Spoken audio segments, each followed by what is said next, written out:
We both started and then we're like, who's going to start it? Hey guys, and welcome back to another episode of Queening Out. It's your girl, Miss Laganja Estranja, here with Joseph Shepard to talk all things RuPaul's Drag Race Global All-Stars. Ooh, girl, how was your week? It's been a week, girl. Has it? It's been a week, yes. You know, I think I was a bit overzealous in scheduling stuff. Mm-hmm. So this week I'm trying to pull back and do less. But to be honest, so far today, that has not been true.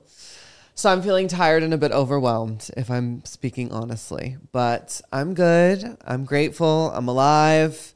Things are going well. But I kind of missed the first 2 weeks of all of this when it was just my sister and I had someone to say like, no, you're not allowed to work. Because as you know, I'm a workaholic. Yeah. And it's, you know, my body can't really physically catch up to where my mind is. So that is an adjustment. But overall, we're here. We're good. Okay. That's very vague. I feel like you like vague booked me right there. I did vague book you, yes. Okay. But how about you? How are you doing? I'm great. I got a lot of outpouring of love which was so beautiful. Talking about my mother. And I just want to say thank you, everybody. It meant everything to me because I think for the longest time, I haven't talked about my personal life when it comes down to especially trauma and things that have happened. And I took a week and I didn't talk to my mom and I thought, you know, I'm gonna do that. And then the phone rang last night. I didn't answer it. I was too afraid. I know that's such, and when I was afraid in that moment, I was telling myself, I was like, oh, this is still trauma. This is me freaking out and getting anxiety over a phone call, whether it be good, bad, ugly, whatever it is. But all I keep thinking about is, and I know this sounds bad, all I think about is that she's going to watch the video. And then if she sees the video, she's going to call me to tell me that I should never have done that and then make me feel guilty. Right. And I think that that's like, I have to learn to get over that. And I have to like really be like, okay, like if she does call out or if she does whatever, it's the truth. At the end of the day, like, some people don't like their truth being broadcast, but I think I've just gotten to the point where I'm done trying to make everybody else look nice. What's the point? Like, why am I putting in so much work and effort to make sure that everybody around me or like family or whatever is great and dandy when in actuality it isn't? And it causes me more stress. So yeah, well, I understand that for sure. I think as people pleasers, that is something you and I have in common, that a lot of times maybe we try to placate those around us to avoid drama or to avoid unnecessary or high emotional stress. And ultimately what that does in the end is it stresses us out and makes us feel bad about ourselves. And even though we've made everyone happy around us, we're going home to now an unhappy soul. So I definitely hear you on that. I definitely can relate. But also, of course, as your friend, I'm just going to encourage you to face your fears and pick up the phone and have another conversation with her. Just because I think ultimately sometimes our anxiety about a situation can be worse than dealing with the actual situation because you don't know if she saw it. Yeah. And then you not knowing and wondering about that, I think could maybe be, in the end, cause more. But also, you know, this is someone who, as you mentioned last episode, you know, you have felt a lot of physical trauma from. So you also do get to decide when you want to talk to her. So I'm just trying to play devil's advocate and encourage you to like have the conversation, but also ultimately have it when you're ready, you know, and there is no certain time to be ready, right? Like you get to decide when you are, but she is your mom, you know, you're not going to run away from it forever. You are going to have to face it at some point. So I think my best advice would be like, be sure that when you are ready to have that conversation, you really are ready, you know, and obviously you weren't yesterday and that's okay. Yeah. There's nothing wrong with that. You're able to screen your calls as we all should, you know, sometimes. But ultimately, I think as you saw in the comments, you know, by you being open and you talking about this, it really hit a nerve with a lot of people, and it was something that they were able to relate to. And I think for me, it made me really happy to see so many people say like, this is actually what I care about. Fuck Drag Race. Yeah. Because, you know, we've seen the opposite, but I think on that video in particular, we saw how many of the people who watch this, like, no, they're actually here for us. Yeah. And I think, you know, that's reassuring to know that people really do care about you as an individual and not just you as a Drag Race reviewer. Yeah, I agree with that. Yeah. Yeah. Well, you did plug that email. I did. Yeah, we finally remember the plug, and we did have a lot of emails come in. Oh, good. So I thought, let's just start with the top of the show, read a few, and then we can read a few at the end. Okay, cool. And in case you guys do want to send us an email, you can at laganjos@gmail.com. That's LAGANJOES@gmail.com. We'd love to hear from you. Obviously, we read your comments every week, but if you've got something longer or something you want to get, you know, more in depth with, please send us an email. Our first email is from Alejandro. Joe, you are destroying the game at your age. I'm the same age, and I wish I made my hobby my profession. So kudos for that. Laganja, couldn't be happier for your transition. Season 6 was my first season / the best season. Period. My questions. Joe, I loved your callback to Scream and your music video. Are you going to be doing a sequel for Halloween or any other music videos with cool references? I'm also so curious to your drag aesthetic. Could you make a video of the top 10 looks from past seasons you would wear if you're in drag? I just want to see what appeals your eye. Laganja, definitely get blonde highlights. Nothing says puss like some tiger stripes. Have you ever thought of buying property and having the theme be all things you like and Airbnb-ing it? I know I'd book it, and I love to see you in more TV shows, non-reality. Is acting something that you have a passion for? Anyways, I appreciate your channel. Thanks for the entertainment. Love you lots. Tio Poppy from Boston. No, wait, I thought it was from Alejandro. Well, the thing says Tio Poppy. Because I was going to say I'm not your babe. And Alejandro was the name. What did you say? I'm not your babe. No, what's that? I'm not your babe. I'm not your babe.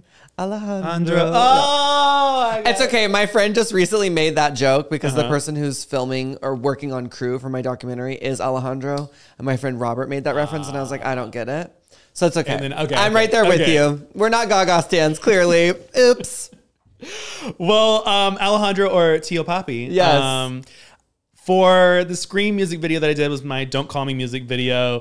I don't know if it's myself being on the spectrum or if it's just my personality, but I go into phases in my year. Every single year, I have probably about 3 phases of things that I become obsessed with. Okay. And those obsessions normally involve me putting it onto a creative outlet. Sure. And so I had always wanted to do a music video. I always wanted to do something fun.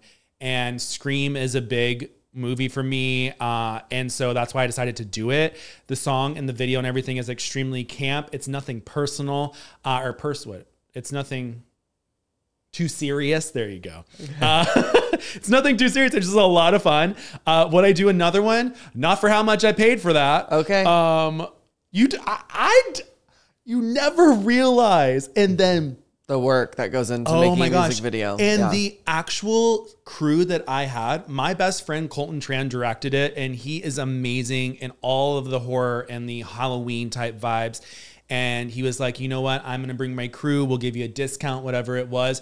And he brought a crew. He came through.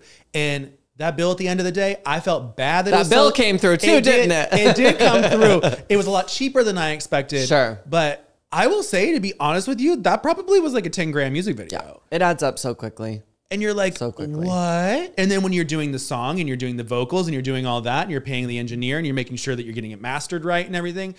And I was such a perfectionist at that time too, that like, I didn't like the way that the producer made the music. Okay. So I literally then took all the stems and everything and sent them to somebody else to do. So I basically double paid. Of course you did. I still was not 100% happy with the outcome, but it was like, there's a deadline and you got to meet it. So there you go. And yeah, I would love to show off some drag aesthetics and what I really like and what catches my eye. Maybe next time I'll bring in some images and we can go over those.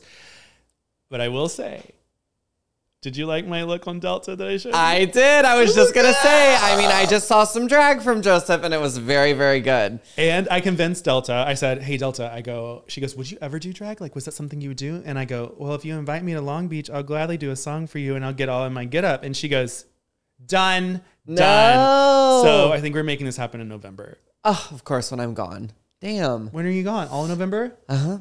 December? I'm gonna be gone for a month, babes. I leave October. Well, I don't even know when I leave now. Well, we'll figure it out. I think you need to be there. So I think that we'll need to plan it around something when you're here. Well, I definitely would love to be there to support. Yes. And yes, whenever your Delta episode will be dropping soon, right? Yeah, I think in the next couple of weeks. Okay, y'all get ready. The look is severe. It's fierce. It's super fierce. Now you have to remind me what they asked me. Your questions. Have you ever thought about buying property and theming it out? LOL. Airbnb? With what money? No. Next. Is acting something you have a passion for or want to try? Absolutely. I mean, I grew up in musical theater, so I love acting, and I definitely would love to explore that more. I don't have an agent in that area right now. I have in the past. I've definitely auditioned for movies, and that has been something that has come in and out of my career. Never really landed anything quite yet. I am a part of a series called Open to It, but I play a drag queen, so it's like not really that much of a stretch. Mm-hmm. But I would definitely love to, play a trans woman in something and, represent, of course, obviously something that's very near and dear to my heart, but to have like a dramatic role and cry and be in drama scenes. And I would love to do that for sure. For sure. I think that would be like so, like, I want to like see you like. I would love to transform, right? I want like a, what's her name? A Viola Davis moment. Like, did you ever see her in How to Get Away with Murder when she was crying? She just snots so much when she cries. I don't want you to snot. Yeah, I don't want to snot so much. I want you to pretty cry. But I would definitely love to have a role that, like I said, could be based in something that is similar to me, like a trans character, but I would love to play a character, something that is different than myself, something that would, like I did play one time a robot in my friend's short. You can actually find it on my YouTube channel called Channel. It's a short film by my friend Robert Heyman, and I did play like an androgynous robot in that. And so that was a lot of fun for me. I got to really push myself as an actress. But I definitely think, it always just takes one thing, right? It's one thing to pop, and once that pops, then you can go down those other avenues. So I am always very hopeful that one day one of my things will pop and that I will eventually be able to have the perfume, write the book, do the acting. I would love, love, love to explore that for sure. Next email we have is from Noah. I hope his name's Noah. Hi, Laganja and Joseph. I love watching your podcast. It makes me happy just to see you guys talking about real world things. I have a couple of questions for y'all. Keep in mind, I did smoke a wee bit of ganja, and am also a big back bitch. What's a big back bitch? Oh, like a broad shoulder. Oh, I think that was probably the weed speaking right there. The big back bitch. I like it. I like that he or they are owning it. It's great. That sounds like a song, right? Absolutely. First question, featuring Queen Kong. Ooh, the shade. Set off the rattlesnake. Actually, I think that would be killer. It will work for her. Although everyone's coming for Alyssa too on her body, so maybe she should do it. Because first it was back rolls, and now she's just a big back bitch. I love this. She's all about it too. She's like, bitch, I work out. I don't know why anyone is acting like me being a man is spoiler alert. Hello. I'm like, exactly. Exactly, You're a big mother. back bitch. Yes. First question, what is your favorite restaurant for after you've dabbled in some ganja and ready to grub down? Mine is Chili's and Quaker Steak and Lube. What? I don't know that either, but mine is Chili's too. What is Quaker Steak and Lube? I don't know. Are they saying there's this Chili's and Quaker Steak and then they like lube? Hold on. Lube. L-U. Oh, there's actually a place. Lubies? Oh. Lubies, I think, went out of business. Don't say that, really? When was the last time you had Lubies? Well, I don't know. They don't have them out here in California. But back home, they used to have Lubies everywhere. I loved them. It's like that cafeteria vibe. Yeah. It's so good. Okay, so I guess it's a wing place. And what's its full name? Quaker Steak and Lube. Oh, interesting. So is it also a car place where you get your cars fixed? Best wings. Oh, I bet it's good. I bet it is too. I love a place in a gas station.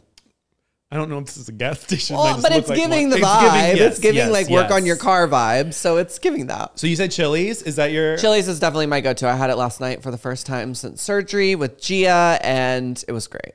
It was so good. God, I haven't had Chili's in forever. There's one in Encino. We have to go. We had a delivery yesterday, which I didn't even know Chili's did. I'm sure it was like a DoorDash. Though? No. Yeah, it's not. No, but I should have known. Gia was not going to drive to Encino. Well, we're gonna drive to Encino. Okay, I'm down because I'm ready for some Chili's and some queso. Yes, and some. Oh my god, I would say that my high one is normally like a fast food variant. Okay. I love a variant of fast food. I can't get high and then like go sit in a restaurant. Like I can start getting there, but like if I'm already cooked, no. Then you don't want to be booked. Yeah. Ooh, got it. I like that. Yeah. I would say Taco Bell always. Always. That was one of 2 cheat meals I've had. Yeah. I would say Taco Bell always. Also, I really love Popeye's spicy tenders. Me too. The best. Ugh. Although the one over here in Hollywood, I call it pee-pees. It smells like pee-pee girl. This smells like pee-pee. It's so gross. I don't like her. And she's not a drive-through and parking is hard. So we have to go to the one in North Hollywood or the one out by the airport. And it's so annoying. Pee-pees is sending you. I love it. We also call it sometimes papayas. But why? Are there papayas Because my friends and I like to make up weird names for things. Like instead of CVS, we call it Sevaswa. You know, we just make up things. We're crazy. So, my brother and I love escape rooms. Okay. And my dad hates them. Yeah. And so anytime we're all together, we try to get him to them. He always will say no. Yeah. And so one time it was Christmas and we're like, oh my gosh, Dad, we know exactly what we want to do today. And he's like, what? And we're like, we want to go to a escape room. And so I love it. Like, See, he was exactly. like, what? And I was like, we want to go to a escape room. Yeah. And then he was like, okay, fine. So we get there and he's like, are you fucking kidding me? LOL. And see, I would take that a step further and I would combine it with Schiaparelli, which is the designer. Yes. So it'd be a Schiaparelli Ramu. Ooh. You know, see? That then sounds the like things a good just food. keep like, you know, evolving. I actually do have a hilarious story about escape room. I won't say the name of the queen because I don't feel that would be very nice, but went on tour for Work the World. I had never done an escape room. It's just not really my thing, I would say. But this queen really wanted to go and do it. I forget where we were, somewhere cool, and maybe in Australia, I think. Anyway, so I went with this queen and several people from the Work the World crew to go do this escape room. And bitch, let's just say this queen is on the larger side. Okay. Okay. You know, she's a big back bitch. Okay. And well, we had to do this one thing where we had to like climb a little rope ladder to get up and over. And girl, Miss Thing could not get up the rope ladder and they had to go and bring out one of the metal ladders for her to get up and over. Mind you, we did film it all. My friend Andrew, who's on the tech side, like was filming it all. And there was talks about putting it out, but I think we just never did. But girl, that is hilarious. It was hilarious. I felt so bad, obviously, but also she was like laughing too and like wasn't like embarrassed by it, you know? But yeah, because of that memory, I'm like, I don't think I ever need to do an escape room again because that was just such a perfect like one and done. Like I did it. It was fun. And that memory will forever be in my head. It was a good one. So good. Yeah. There's so many different types of them. There's like the old janky ones that are all just like locks. Oh, this was fierce. This was like tombs and I mean, it was full out smoke and it was cool. There's one that's like North Hollywood that's actually insane and it's called The Basement and there's multiple different ones, but it starts like filling up with water. So it's like wait, I think I've seen that.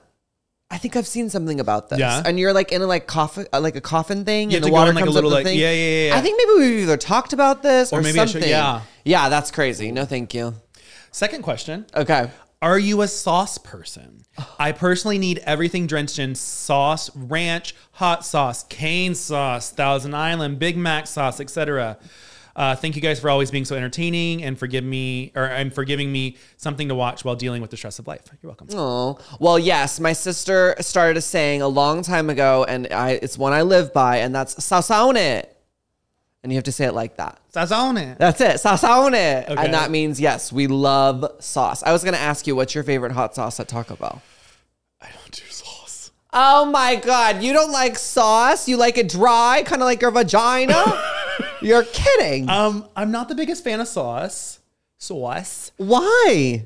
I think it's textural? Okay, it's not necessarily textural. Okay. Here it is. Okay. I believe if you make great food, I don't want the sauce to overpower the food. Right. So like if I'm really wanting like a Popeye's chicken tender, well, that's a little different. Yeah. You got to dip that in the black and ranch. Oh, I dip it in the Mardi Gras mustard. That's my favorite. Also a good choice. But I'm not like, I need it on everything. Like I'm good with the honey mustard and I'm good with that Mardi Gras mustard. And that's about the only. So no ketchup for you? No mayonnaise for you?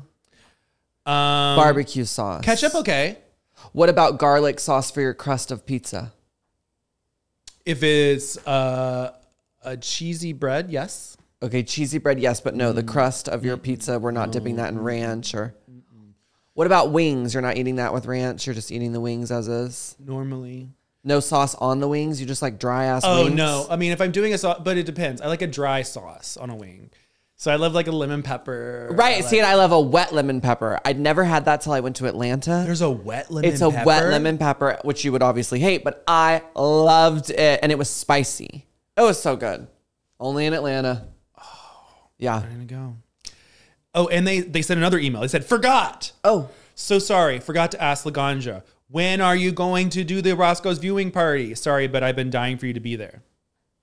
Well, I didn't know Roscoe's had one. I should have known. Of course, they all have them. But I can tell you right now, I have to get my phone. I want to say my first performance and only performance that I will be doing this year in Los Angeles is... Oh, Roscoe's is in Chicago. Oh... What am I thinking of? You're thinking of Rocco's. Rocco's. Okay, then yes, I do know about Roscoe's viewing party, and yeah, it just hasn't happened. But for those of you who are in LA watching, I will be at Rocco's on October 19th, Saturday. It will be my first and only performance here in LA. So come and check out your girl. She will be getting naked. It will be lovely. But yeah, no, Roscoe's Tavern. It's just been a long time since I've been there. But I definitely am in communication with Sean, the owner. And, you know, there's been times we've tried to get me out there. It just has never aligned. But hopefully I will get to do that next year. Maybe you need to add it to your tour. You need tour. Yeah, maybe. We haven't even started the U.S. tour. I've just been trying to get this Asian tour together. Yeah. Yeah. Well, you want to go to a break and then we can get into this Global All-Stars episode 8. A rich international roast. And we are back with more Queening Out here to break down RuPaul's Drag Race Global All-Stars. This week was the roast. And let me just tell you, I got my coffee ready. I really didn't get coffee ready. And I was sitting down waiting for this roast. And then my brother messaged me. And my brother says, did you see this yet? And I said, no. And he sent me a clip. And the clip was, today we're gonna do a roast for you. I was like, I cannot wait to talk about this. This was... So wait, your brother's a fan of the show? Oh, yeah. Oh, I didn't know that. He watches just because I do all this stuff. He like finds it really cool. That is cool. So we have episode 8. Now, Miss... Here we go. Be careful how you say it, because I saw the comments. They said you still said it wrong. So Miss Galavaro. I think that is right. Galavaro, right? So this is how I remembered it. Okay. You take the first name, Gala. Yeah.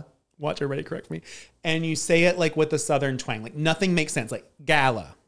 Okay. And then Varo is more you're giving the enunciation behind it. So then it becomes varo. Right. So then it's like Galavaro. Okay. And then you mix them together. So then I think even if you're saying it wrong, you're saying it with such panache, I buy it. Also, I saw in one of the comments that, you know, they were very disappointed that I did not know that, you know, candy and chocolates were a Mexican thing. They said I was, you know, ignorant, and maybe I am. I mean, I've been to Mexico many times. I haven't noticed that being a thing, but I saw the comment. I hear you, and thank you for letting me know that I was in the wrong. I'll own that. Sure. I believe that that is a thing, and that maybe her outfit didn't represent that, but that ultimately that is a, you know, Mexican delish. We got into the roast, and it took the whole episode to get there. Did you feel that? I was like, when are we going to get to the roast? There was so much pre-stuff. There was a lot of pre-stuff, a lot of girls getting in their heads. We had Graham Norton come in and kind of guide them through everything. Am I crazy? They didn't have like a come out on stage moment. Oh, yeah, no, they didn't have that either. So they just spent the whole time in the workroom. That's what it appeared to be, yeah. That was weird. Yeah. So Kitty Scott Claus ends up getting to choose the order. Once again, I don't understand. I just don't get it. And I know that we've had the discussion before that about like what? Order is important. I don't consider order important. I'm like, oh, I disagree. I'm sure I've said that before too. Yeah. Yeah. No, order is important. What do you mean? How do you not get it? I get it. Like at least opening and closing, you know, is important. No? Important for, okay, this is what I think. Opening and closing, if it was a real show, meaning like if I was going to go sit in the audience somewhere, you just read them so fierce with that. I would want the opener of the show and the person at the end to be great. But when it's a competition, I'm looking at each individual performance individually. I'm not looking at it as a whole arc of a show. Sure. Like I don't leave the roast and I go, oh my gosh, that was such a good roast. It gave me Arcs everything. Wonderfully, it was a wonderful arc. No, I go, okay, did this person do good? No. Did this person do great? Yes. Like, that's the way my brain goes. I compartmentalize it. Yeah. So I don't look at it as like there's that much weight on these people going first or last. Well, right. It's not a real show. Yeah. Shady. So Kitty Scott Claus ends up saying that she wants to keep her and Queen Kong at the front and the end since they're funny. Then everybody else just goes in the middle. Alyssa said she wanted to be right in the middle. And she loves a good sandwich.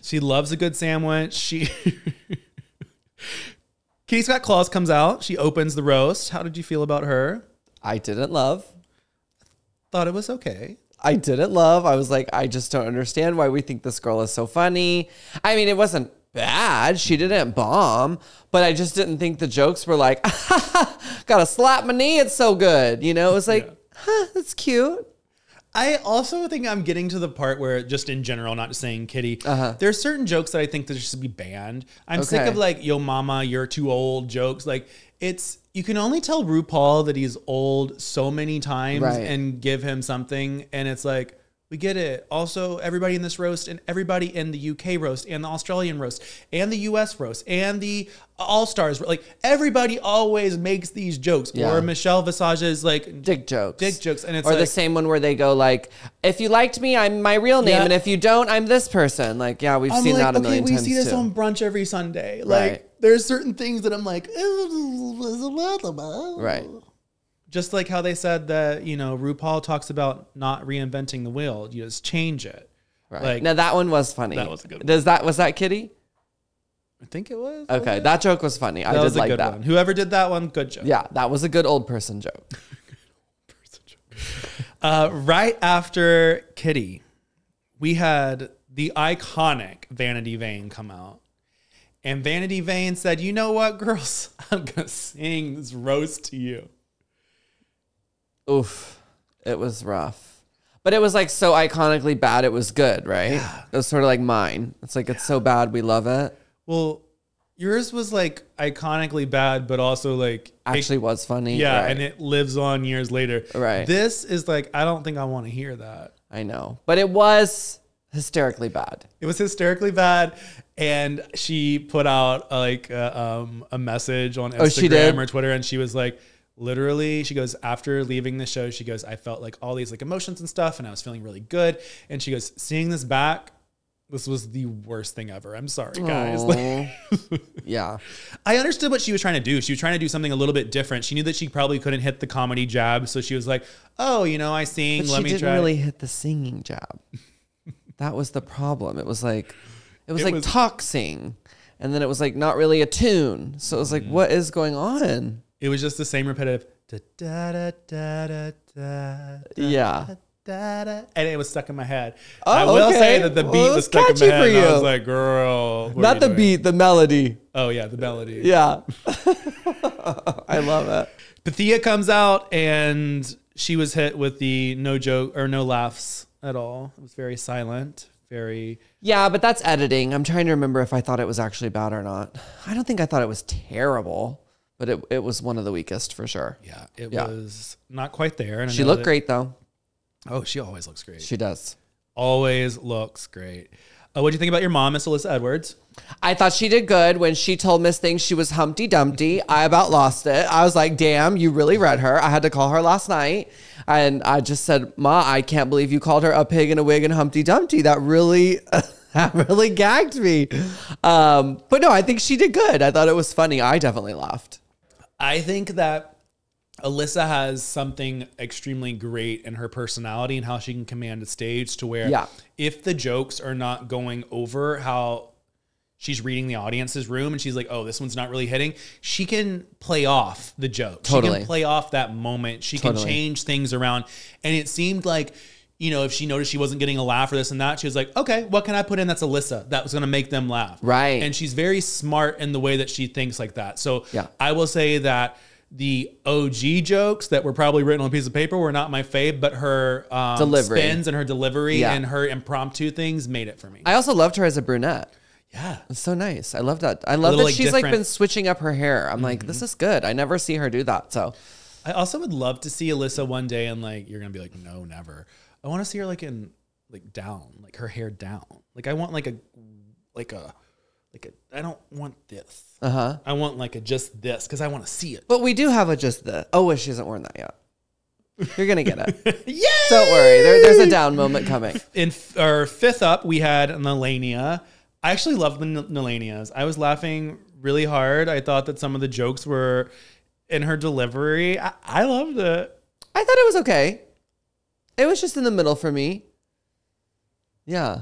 Who was your top? I didn't really think there was one. I didn't love the roast this week. Well, I didn't really like it either, but yeah. I didn't think it was. They that should have good. done how especially they did. After we'd waited a whole episode. I was like, and that was what we got. Like, I don't know. I just didn't love it. I mean, really, to me, the one thing that stands out is Alyssa calling Miss Kitty a pig in a wig and Humpty Dumpty. Like that really is what stands out in my mind, just because it was such a gag. But I don't know. I just didn't really feel like people roasted. Like I just didn't feel like they went in. Like it felt very tongue in cheek, very lighthearted. Like I don't know. I feel like they should do a challenge one year, and the roast challenge is basically the girls working a brunch, like an actual drag brunch, but then they like put each of the girl on the side of the street and they have to like roast people walking by and try to get them to come That's a fun little switch, yeah. Because I see drag queens a lot do that. Totally, absolutely. Yeah, I don't know. I think maybe also because we'd had a reading challenge this season. Like, I don't know. It just didn't really feel like this one landed for me. Yeah. I also was watching it with Gia Gunn, who was like, you know, distracting me a lot during watching this because she isn't watching All Stars, so she wasn't really that interested. So there was lots of side conversations happening, so that might have happened during Melania's. I'm not sure, but in my mind, when I play it back, I'm like, it was okay. Yeah. Yeah, I thought her runway looked good, though, this week. Oh, that was good. Yeah. Next up, we had Tessa Testicle. Yeah, I thought she also, like Alyssa, did that sort of thing where it's like when the jokes start landing, she was able to like switch it and do the Tessa vibe and kind of like create the character from, you know, herself. So I think, again, like I said, I think everyone was okay. I just, no one really stuck out to me as like, oh my God, I was peeing. It was so funny. Yeah. Tessa, I thought started out great. And then she fizzled fast. And like she started really getting into her head. She wasn't really feeling the jokes. And then it kind of became this whole like, let me just finish this up. I mean, that's definitely what production wanted us to feel. Yeah. But I don't know. I didn't think that it was necessarily that in all. I mean, I think it is hard when you get up there and you tell things and people aren't laughing. Yeah. It is hard. You are going to get more self-conscious. But I think she pushed through, you know? I also found out recently she's a hot boy on Instagram. Oh, yes. That body. So now it's all I see when I look at her is just that image of her being so hot on Instagram. So that's also helping her with me personally. Yeah. Well, she's got a great body. Yeah, I'm ready to kai. And last up, we had Queen Kong. I thought she was a good closer. Yeah, I do. I think she was strong. I thought, you know, opening with Kitty, closing with her, it made sense. I do think that was good for the arc, whether that matters to you or not. So yeah, I thought she did a nice job ending it out. Arc. Well, it's not a real show. So. It's not a real show. She can tell a little word vomit sometimes come out of my mouth. I love it. We get into the main runway and it's Blow Me Away. They said, you know what? We're going to bring out these fans and we're going to let the girls have it. First up, we had Miss Kitty Scott Claus. And I will tell you, do you ever see any of the clips from Binge Queens? No. So I think it was Hanaconda and Tia Coffee, and they were watching, and they were like, "Oh my gosh, Kitty, Kitty, Kitty!" And then when she does this open, they're like, "No." I mean, why though? She's bedazzled head to toe. I don't think it's horrible. I don't love that it's all nude. I don't think that's a great look for her personally. I think we could have added a little bit more color or something in this to break it up, because it just sort of feels like one big nude, conglomeration. Yeah. But I do think she looks classic. I do think she looks good. I like the bodysuit. I like the rhinestones. I like all the pieces individually. I just think together for me, like I said, it was a bit too much of a nude wash over everything. Yeah. I really did like the frilly, what do you call this? Cape. Yeah, I did like the cape. I was not a fan of the bodysuit, and I don't think that the bodysuit was cheap? I don't know if I would say the word cheap. I would say it didn't give me body. Yeah, it definitely feels like it was store-bought, and then she added more rhinestones to it, which is why I think a lot of people thought this was cheap, is it felt like something you could get off Temu or Express Alley, and then she added 2. Express Alley. Isn't that a thing? AliExpress. Oh, sure. Oh, I was like, ooh, what's dyslexia? It's real. But yeah, like I definitely can understand as far as body shape goes. But, I don't know if you've seen her recently on Instagram. Oh, she snatched for the gods. Yeah. Yeah. I don't mean lost it as in like lost it. Right, I mean, right. Lost it like weight. She is working out. She's going hard. And, everybody who is coming for her too, people are like, you didn't lose this naturally, blah, blah. And she's like, girl, I've been working out in the gym like crazy. Well, and also like, why do we care? I don't get why people care. I didn't lose mine naturally. I had it sucked out. Like, why does it matter if people take anything? Like, let people lose weight how they want to lose weight. Yeah, as you're behind your little keyboard warrior, like, what are you doing with your life? Right. Next. Exercising those fingers and not that body. Oh. Ha. Oh. Next up, we had Vanity Vane in the Christmas Palooza, which she does say that her dress did not come in time. So she made this out of what was in the workroom. And it's a no. She made this. It's a boot.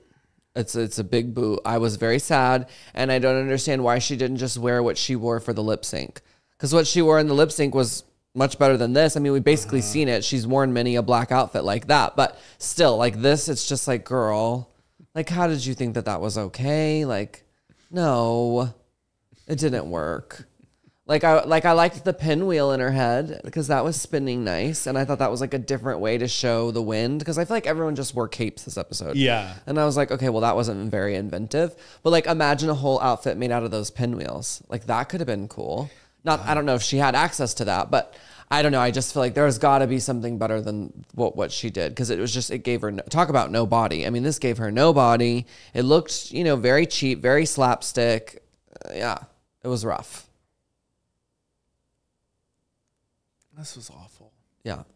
This was really bad. And it wasn't even a design challenge. Did she say that it was bad in owning her? Yes. Okay, so she knew this week was a bomb.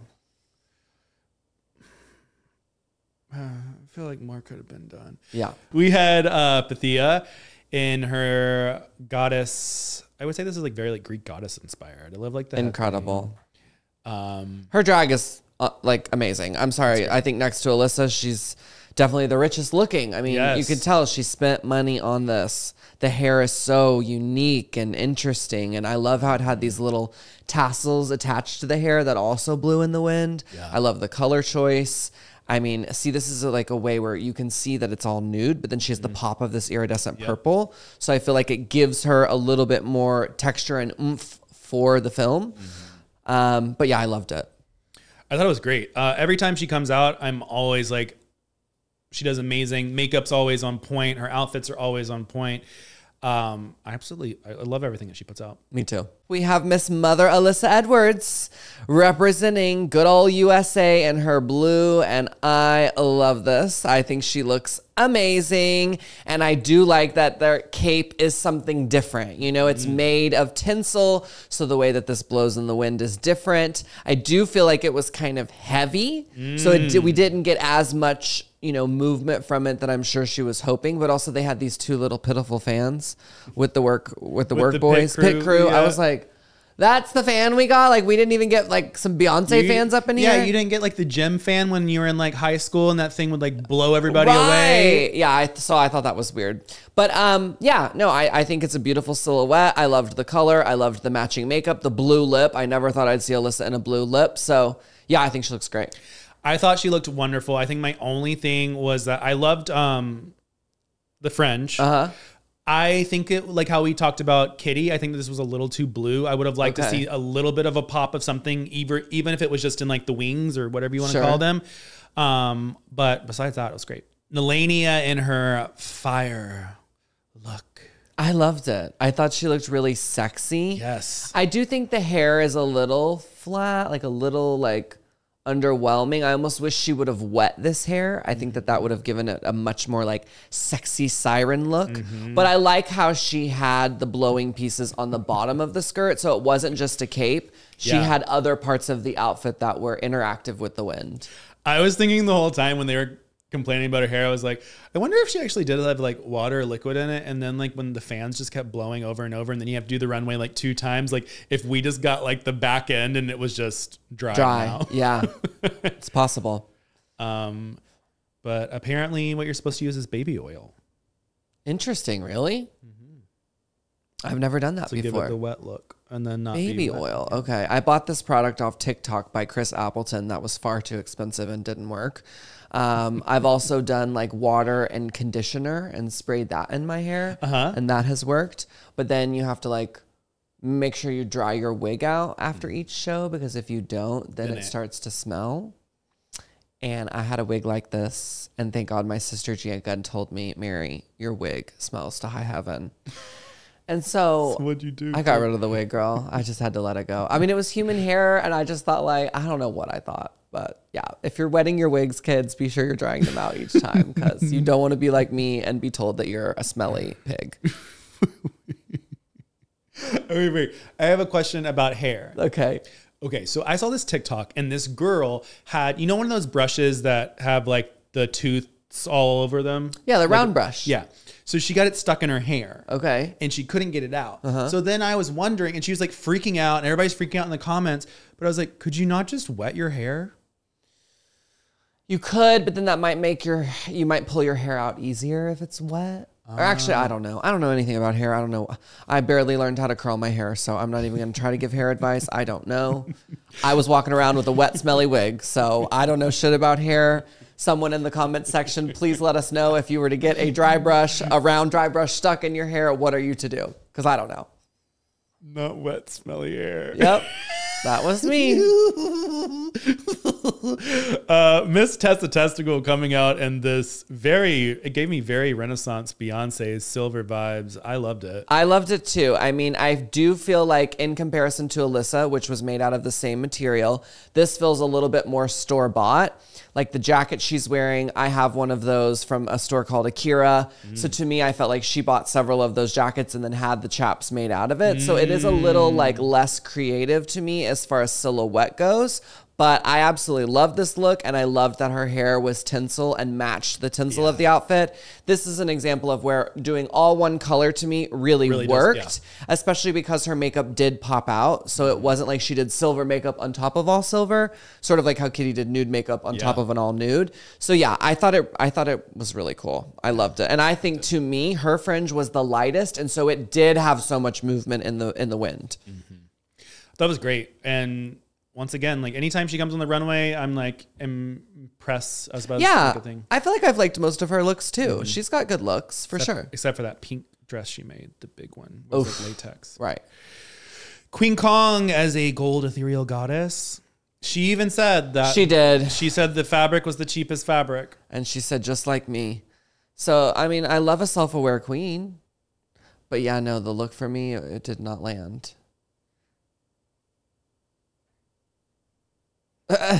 I'm not talking about Queen Kong. Okay.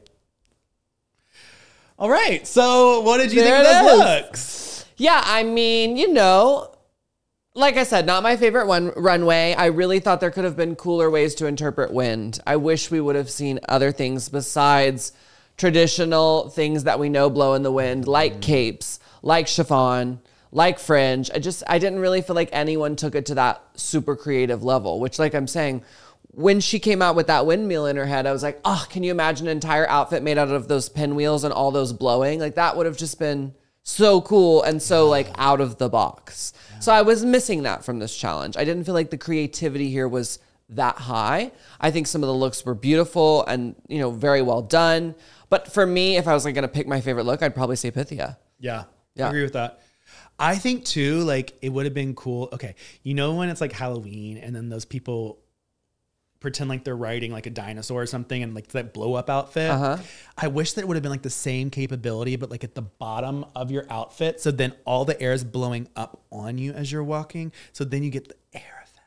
Okay. I also thought somebody was going to come out with one of those outfits, you know, that Lady Gaga made famous where it's inflatable and it blows up. Do you know what I'm talking about with the cones? They're spikes and it's like all down and then the cones spike up. Yes. Now I know that isn't blowing in the wind, but it is blow me. Do you know what I mean? So like, I don't know. I just wish there'd been some different interpretations so that, like I said, it wasn't just a bunch of people in chiffon capes. Some bubble gum. A big piece. That's fun. Bubble gum, like you're blowing. I like that. And you're like. I love that. Yeah. I don't know. I wish there'd been a little bit more thought on how to make an original outfit for this category. But again, we don't know what they were presented and like what exactly they were told. So it is hard to say, you know, what the original category was presented to them as. Well, Bethia and Vanity Vane end up in the bottom 2 and they lip sync to I Drove. What does she do? All night. Oh, yeah. I love that. She did. I mean, I was shocked to see my queen go home. I'm not gonna lie, I'm very sad about it. I really liked her. But I did think Vanity delivered much more in the lip sync. I mean, she really did. Oh, she did. She did. She did. If there's one thing she's doing on this season, she's doing the lip syncs. Lip syncing down. Also, there's one thing that annoys me on Drag Race that people do. Only one? There's something that annoys me on Drag Race that people do, and I don't like when people themselves say that they're lip sync assassins because I believe that that's incorrect. Oh, okay. And why is that? Because like there's a girl wins a lip sync or 2 lip syncs, and then they get in their confessional, and then there's like, I guess I'm the lip sync assassin, and it's like, what if you just won because you were just a tad bit better? Like you're not a lip sync assassin. To me, is not somebody that just keeps winning. It's somebody that actually like gives a performance that I'm literally like, oh, that was bomb. Each time is something different to where I'm like, you killed that, you killed that. And I'm really like taken aback by the performance that I would want to watch it again. Sure. If I don't want to watch your performance again, I want to say you're a lip sync assassin. Right. Yeah. I mean, I wouldn't know anything about this, so I'm just going to keep my mouth shut. I think you know a lot about this.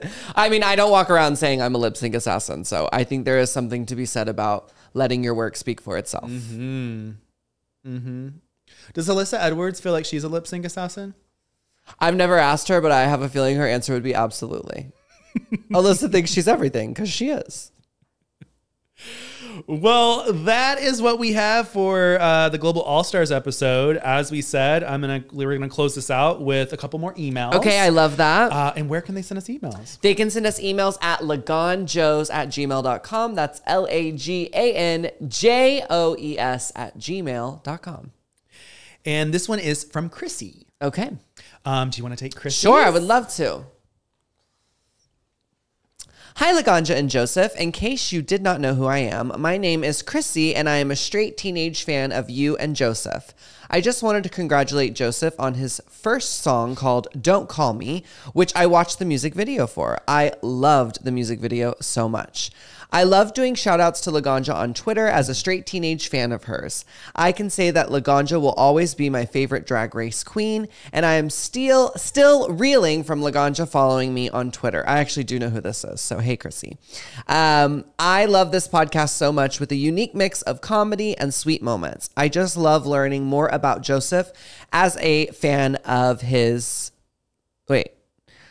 sometimes I can't read. I just love learning more about Joseph as a fan of his through his videos. I hope that you guys always know that the true friendship between you guys is so cute and sweet. I am currently rewatching some Queening Out episodes where I was waiting for my emails from both of you to be noticed. I just hope that Laganja heals from her gender-affirming surgeries, and I love you both so much. Love and thanks, Chrissy. Aww. Yeah, Chrissy tweets me all the time. I see her, see her posts, and I absolutely appreciate her support. Love the straights when they love us. We love the straights. Come on, allies. Yes. Thanks so much, Chrissy, for writing and for being fans of us and the podcast. I told you the other day, some of your moments from previous Queening Out episodes are my favorite. The bus driver one's my favorite, and you didn't even remember it. No. This is from Eric, and Eric is from New Mexico. Hi, Laganja and Joseph. I would like to first say that I'm extremely proud and have admired both of you for so long. My question is, I had the unfortunate experience of having my partner pass away in my arms in the end of 2022. I have taken time off work to work on my mental health and to process everything that comes with grief. Yet I still find myself stuck at times and find it so hard to get back to my normal self. I know I'll never forget my partner and will cherish all the beautiful memories we shared. I also understand that each person handles grief differently. I really do try to get back to my normal happy self, but I do find it to be so hard. Do either of you have any advice that would help me out? Thank you both so much for your help and support. Sending you much and continued success on both of your journeys. Oh, what was their name? Eric. Eric, I'm so sorry for your loss, first and foremost. And when it comes to advice, oh my gosh, I feel like I don't have any. I am so lucky that both my parents are living. You know, I have lost friends in my life, but I think losing a partner has to be so much more intense than losing a friend. I mean, even if you love your friend, it's different when you have someone who's holding you, you know, every night. I feel like that is such a special and sacred relationship. But I think talking about it is definitely like some advice I would give. You know, I really believe in therapy. It's something we've talked about multiple times on this show, but I think having someone neutral to help you through this traumatic time could be a great way with dealing with the pain and the loss. What about you? Do you have any advice? I also have not gone through a loss extremely close to me, especially on this level. I will say that one thing that I've just learned over time is that you are going to have moments that fuck you up mentally. You're going to have moments that really you do not feel like yourself. Right. Are you going to get back to what yourself was before? No, because you're a different person and you're a different individual. So trying to search for that or trying to find, oh, I was happier here when this happened or that, it's not going to help. But I will say the biggest thing that I always find is finding just something that I love, whether it be a past hobby, whether it be something that I was like, look at your childhood. Like, what was it that you liked from the ages of like, 8 to 15 that you really were like, oh, I'm really happy about this. Or if it's something that you haven't done in a long time, like finding that thing that can bring out a spark in you, that gets you excited about something, whether it be painting, whether it be, going and working out, swimming, whatever it is, like just find something that you like as an individual and go after it. I mean, for this unfortunate experience to happen to you, you had love, and I'm sure that your partner was extremely grateful to have you in all of those moments, especially towards the end. So I will just say, like, don't ever forget those. Always cherish those. Absolutely. Never feel like you have to like throw things away for somebody. Don't feel like you have to get back into the dating world ASAP. Don't feel like you have to do anything to really get yourself out there. Just try to like fine tune yourself. Figure out where the happiness is. Where can it be? And I think also ultimately, like your partner, Eric, right? Mm-hmm. Eric, your partner would want you to be happy. Yeah. Your partner would want you to continue with your life. And so trying to maybe remember that, because I think a lot of times we have like survivor's guilt. Mm-hmm. I've actually been feeling that recently as a trans person, and like feeling like the fact that I've been so loved and so supported during this time, there are moments where I feel like, why me? Why did I get so lucky to have all this like immense support around me when so many of my other sisters have struggled their whole life and ended up sometimes in suicide, So I think it is somewhat normal for us when we have a loss to feel like, oh, well, I'm supposed to be sad and I'm not supposed to be happy. But I think if you're able to separate yourself a little bit from the situation, you would see that, no, in fact, your partner would want you to be happy. Your partner would want you, of course, to mourn their loss, but moreover to, inspire you to eventually move forward, never move on. I think just like you said, we can't move on from the loss of a partner, the loss of a parent, but we can move forward and we can do our best to still live our life to the fullest for them. Yeah. And I will say too, always remember you're not alone. And by voicing yourself or by speaking out, it's great. Like I said, like how I did last week, I had people come into like my DMs and their stories were so similar to mine that I never thought that I would have a connection with somebody just based off of an experience. Yeah. So I will say that too, like, you know, be vocal about things. Find if there's a community or somebody, like, you know, I know that there's support groups and things. Right. So any of that stuff, just being able to have an experience that you're relating to somebody else in is going to make things so much better. Yeah, absolutely. So sorry for your loss, Eric. We are sending you so much love. This is from Rebecca, and they say, hello, I just started watching your review show on YouTube. Here's a question for Laganja if she were on All Stars. Oh, that's Trinity in her blue and white outfit. It says runway category is a look inspired by another queen's runway from a previous season. You can pick any look and put your own twist on it. Oh, you wanted a twist, eh? This person, Becca, says, I would do Trinity the Tux final gown on All Stars 4. I would use the same fabric, but turn it into an outfit for the Kentucky Derby. Oh, that's so fun. What would you wear, Laganja, for the runway category? Thanks, Becca. Okay, well, let's see. I probably could easily be inspired by a Sasha Velour look. I don't have a specific one that comes to mind right now, but I do love all of her looks and think that I would definitely potentially use one of hers. And if not that... I've always wanted to redo my black and white look that I wore on the show, where I had like the big parachute cape with the ill-fitted pants and the weird makeup and the nails that were caught on, and it was a bad look. So I've always like wished that I could redo that. I know this question is another Queen's runway, but just saying, I would really love to redo that runway from my own. But yeah, I think something by Sasha Velour. That's who I would use. Her looks were always so unique. I remember there was one with like a mohawk and she was like very punk. That one was super cool. I think even the rose petal look was gorgeous. So yeah, I definitely think I'd take one of hers and put a spin on it. A little twist. A little twist, eh? Yes. I would want to take, okay, you know when Sasha Colby was at the finale and she had the humongous big black coat? Yes. I would want to do something with that. I don't know what it would be. I don't know if the material would be the same. It'd be extremely big and like droopy, but like that coat, I was like, oh, you wanted it. I wanted to lay on it just like she did. Well, I mean, it's Sasha Colby, so can't go wrong with an inspiration from Mother. That is true. Well, thank you all so much for tuning in to this episode of Queening Out. I'm Joseph Shepard. I'm your girl, Miss Laganja Estranja. And we'll see you next week for another episode of Queening Out. Bye, guys. Bye.